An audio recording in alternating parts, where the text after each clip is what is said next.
Untuk janda bolong varigata seharga 15.000 ini lumayan segini, mantap. Daripada beli yang mahal-mahal yang 150 juta, mending bikin aja lur kalau buat saya. Ini antibiotik murah meriah, 12.000 rupiah saya beli di apotik. Harganya 12.000 sampai 15.000, tapi jadinya keren. Assalamualaikum warahmatullahi wabarakatuh. Selamat berjumpa kembali di Kebun Tetangga Channel. Kali ini saya kembali review, ini kembali berbagi cara membuat tanaman janda bolong atau monstera adansoni yang hijau menjadi adansoni varigata. Ini varigata ini udah jadi, ini usia 1 bulan seperti ini, segede gini. Ini mantap. Ini yang normalnya, ini yang hijau kayak begini. Harganya murah meriah. Kalau yang hijau harganya segede gini dibanderol 10.000 sampai 25.000. Ada yang 10.000, 15, 25 tergantung toko yang jualnya. Untuk monstera adansoni yang segede gini, apa, janda bolong. Viralnya sih janda bolong, harus ini terkenalnya di Indonesia. Ini antibiotik murah meriah, 12.000 rupiah saya beli di apotik. Harganya 12.000 sampai 15.000, tapi jadinya keren. Nah, ini antibiotiknya, ini streptomycin sulfat. Kita untuk membuat janda bolong varigata, membuat janda bolong yang hijau menjadi varigata itu mudah. Bisa pakai ini salah satunya, ini dan air mineral. Kalau ini saya sarankan kalau membuat ini mending pakai ini sih kalau menurut saya, soalnya ini lebih aman. Ini kan untuk orang, untuk antibiotik, bukan bahan kimia yang lain-lain dah, ini untuk manusia. Jadi udah dipastikan aman. Kalau kita pegang-pegang atau kita terkena kulit kita, udah dipastikan aman. Karena kan ini aslinya untuk diinjek nih, untuk disuntik ke orang. Hanya untuk peredaran obat-obatan kan itu udah diawasi oleh BPOM, udah yakin aman. Oke, caranya gimana? Tinggal disimak terus videonya. Langkah pertama, kita harus siapkan dulu larutannya. Siap alat dan bahannya.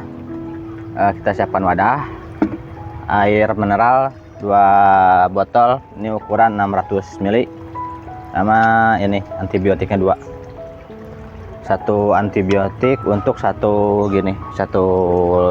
botol. Kalau saya mau pakai 2 botol, kita pakai 2.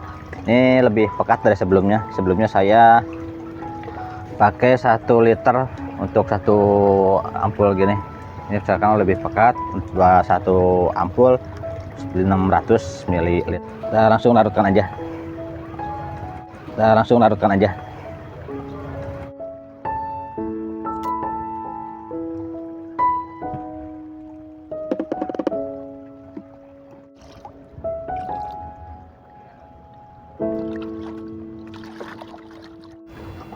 Setelah kita bikin larutan antibiotik plus air mineral, kita siapkan janda bolongnya. Untuk membuat janda bolong varigata itu gak terlalu sulit, cuman memang butuh kesabaran. Hanya pertumbuhannya lambat nih, 2-3 kali lebih lambat dari yang normal. Ini janda bolongnya kita potong dulu. Nah, akar yang terlalu panjang dibuang aja, gak masalah. Pakai yang ke bawahnya ya. Untuk yang pucuk gak usah dipakai, kurang maksimal. Udah saya coba kurang maksimal. Lalu kita potong-potong langsung ke sini aja, langsung ceburin. Minimal 1 ruas, 2 ruas, 3 ruas gak masalah, tapi minimal 1 ruas. Ini ya panjang nih, saya kasih 1 ruas aja. Kalau yang pendek nanti dikasih 2 ruas, 3 ruas. Usahakan sampai terendam ininya ya, apa namanya, batangnya sampai terendam. Nah, tinggal disimpan selama 2 hari 2 malam. Simpan selama 48 jam direndam, 2 hari 2 malam. Baru kita angkat dan tanam di polybag. Setelah 2 hari 2 malam ditanam ke dalam pot. Boleh ditanam 1 batang 1 pot atau ke polybag, bisa juga kayak begini 1 pot atau berapa tanaman. Nanti kalau sudah kelihatan udah tumbuh tunasnya, pindah ke pot masing-masing tanaman, 1 pot 1 plant. Ini usia 1 bulan, udah kelihatan yang mantap nih. Ini variegatanya keren asli yang ini. Nah ini udah jadi satu, kelihatan cakep, malahan ini dua. Nah, satu cuttingan gini dua tunas, dapat dua yang lumayan bagus. Ini satu lagi nih, ini dapat dua tunasnya. Ini satu, yang ini satu, yang lainnya ini belum kelihatan tapi udah terlihat efeknya.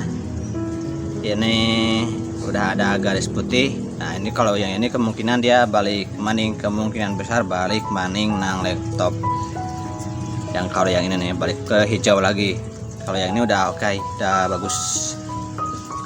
Yang lainnya ini juga sama. Ini belum kelihatan varigata, cuman memang efeknya udah ada, efek dari itunya, strap ke mesinnya. Yang normal seperti ini. Ini normal nih. Ini daun muda, pucuk, normal kayak begini. Daunnya yang ini hijau, muda, mengkilap dan sehat. Kalau yang ini terlihat lebih pucat. Ini karena ada efek dari streptomycin. Jadi belum yakin bagus kalau yang ini. Kalau yang satu mah tadi, nah ini udah bagus. Sebenarnya dari awal muncul tunas itu udah kelihatan. Kalau misalkan muncul tunasnya warna putih itu udah pasti variegatanya bagus, cakep. Kalau misalkan muncul tunasnya warna hijau, itu kemungkinan hijau gagal atau balik lagi.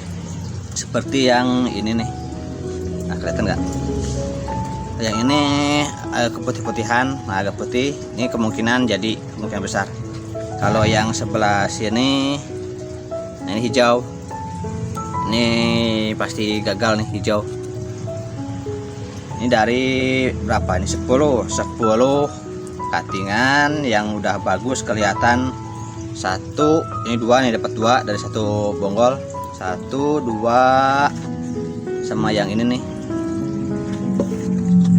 Nah ini juga jadi. Ini lur, udah kelihatan pisan pucuknya putih. Ini jadi, ini yakin jadi. Tinggal ditunggu aja agak gede dikit. Satu lagi yang ini. Ini dapat 4, yang ini 2, yang ini 1, ini 1, jadi 4. Dari 10 cuttingan itu dapat 4 yang variegatanya bagus. Yang udah jelas bagus mah cuma 1 ini dari 10. Ini cuma berapa persen. Nah, tapi ini enggak, kalau yang ini belum tentu bagus nih, pasti hijau lagi. Saya yakin hijau lagi kalau yang ini. Nas barunya juga pucuk barunya udah mulai hijau balik lagi. Tapi jangan khawatir. Ini biasanya di potongan kedua, nanti dia bagus di percobaan kedua. Ini jangan dibuang kalau yang begini, sayang. Ini kan udah efeknya, udah dapatnya, udah kena efeknya, efek streptomycin. Dibiarkan besar dulu sampai 10 sampai 15 daun, nanti dipotong lagi, direndam lagi. Itu kalau yang percobaan kedua, yang aplikasi kedua itu lebih besar ininya, lebih besar persentase variegatanya, itu lebih bagus biasanya. Kalau dari sekali perendaman, dari perendaman yang pertama itu biasa yang muncul variegata tuh pas gininya nyampe 20 sampai 30% yang muncul variegata. Cuman gak semua permanen, kebanyakan dia cuman belang sedikit atau kayak begini, nah efeknya, atau yang banyakannya hijau lagi, normal lagi. Tapi yang jadinya, yang permanennya paling 1% sampai 5% yang bakal jadi permanen dari sekali percobaan. Cuman dari perlakuan yang kedua, jika ini udah kena varigata nih, varigata pertama gagal, kita biarkan gede dulu, kita potong, di treatment lagi, direndam lagi, itu biasanya lebih besar persentasenya. Yang ini sudah kelihatan bagus, bisa dipindah ke pot yang baru. Tuh lur, mantap. Ini dari awal keluar tunas kelihatan putih. Kalau misalkan putih begini udah yakin jadi. Ini seludang daunnya nih putih. Kalau kelihatan hijau, pas keluar hijau dia ada yakin gagal, varigatanya gagal. Tapi sebenarnya kalau dalam pertanian ini yang gagal, bukan yang bagus. Ini varigata nih, pelesetannya varietas gagal tanam. Jadi begini. Tapi untuk tanaman hias malah jadi eksotik. Jadi cakep banget, warnanya warna unik. Soalnya kalau langka sih yang varigata. Kalau gak di treatment gini susah nyari yang alami. Yang alami ada, cuman memang susah banget. Keren ya lor, warnanya. Warna daunnya jos. Ada dua lagi, mantap nih. pohon ada 2. Modalnya murah meriah, cuman 12.000 perak nih modalnya. Jadi varigata sekeren ini. Kita tanam aja ke sini, pisahin dulu. Ini kan 2. Nanti kalau sudah besar, yang ini sudah berakar, yang juga sudah berakar, kita pindah lagi, potong lagi masing-masing pot. 1 pohon 1 pot. Biar lebih cepat pertumbuhannya, sama lebih gampang jualnya sih. Kalau ada laku nih saya jual. Mas sementara enggak dulu sayang. Untuk janda bolong varigata seharga 15.000 ini lumayan segini, mantap. Daripada beli yang mahal-mahal yang 150 juta, mending bikin aja lur. Kalau buat saya, soalnya saya gak ada duit segitu, duit puluhan juta, ratusan juta, mending kita bikin aja, hasilnya cakep. Nah, yang penting kalau kita jual, jangan mengklaim ini varigata alami, ini varigata buatan. Itu aja dah. Kalau kita menjual, kalau mau ada niatan mau menjual, jangan bilang varigata alami, ini varigata buatan. Dan kalau buat saya pribadi, emang agak susah membedakan varigata alami dan varigata buatan. Kalau dari tampilan daun, warnanya sama, mirip begini, emang nggak ada bedanya sih varigata alami sama buatan, segini-gini juga. Tapi yang membedakannya di proses sama di ketahanan tanamannya. Kalau yang varigata alami udah yakin tahan banting, soalnya udah seleksi alam tuh, udah seleksi alam, makanya bisa bertahan di alam. Kalau yang varigata ini mesti perlu perawatan lagi. Nah, sekian saja dari saya, mudah-mudahan bermanfaat. Terima kasih atas dukungannya. Jangan lupa like, comment, and subscribe. Wassalamualaikum warahmatullahi wabarakatuh.